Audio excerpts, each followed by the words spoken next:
زبیدالله رازق 80 ساله عضو پیشین ریاست حزب حال و ممنوع نهضت اسلامی را دیگر باره به اتاق جریموی زندان انداختند. حجره جریموی یا شذا جایی است که محبوس را تنها و در شرایط سخت نگاه می‌دارند. مقامات او را به تعلیم غیر قانونی دینی در محبس گناهگار کردند. پیوندانش میگویند این گپ حقیقت ندارد، چون که در زندان امکان تعلیم دادن وجود ندارد. یک مسئول زندان شهر وحدت روز 8 سپتامبر سال 2022 گفت زبیدالله رازقوف با جرم ویران کردن نظام محبس 15 روز به اتاق جریموی برده شد. همصحبت ما به ذکر نام ادعا کرد با وجود دعوت‌های به تکرار زبیدالله رازق با استفاده از کتاب‌های مذهبی به تعلیم دینی جوانان ادامه داد. به دامولا احترام داریم، گفتیم مرحمت نماز خوانید، دعا کنید، لیکن در محبس تعلیم دینی غیر قانونی است. باز میشنویم که کار خود را ادامه داده است. دفعه گذشته هم گفته بودیم، روایت نشد. شرح داد نماینده زندان وحدت پسر زبیدالله رازق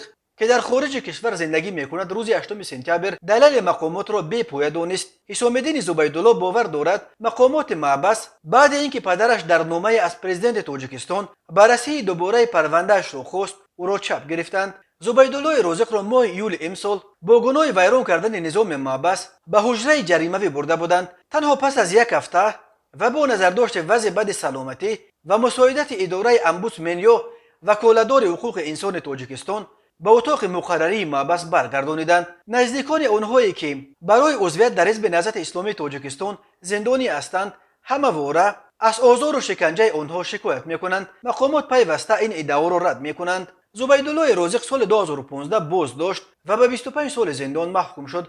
مقامات تاجیکستان او و اعضای دیگر حزب نهضت را به دست داشتن در حادثه 4 سپتامبر سال 2015 که آن را آشوب مینامند گناهگار کردند. رهبران حزب در خارجه دست داشتن خود را در حادثه 6 سال پیش رد کرده آن را بهانه از صحنه سیاسی تاجیکستان بیرون انداختن حزب سیاسی پرطرفدار مینامند.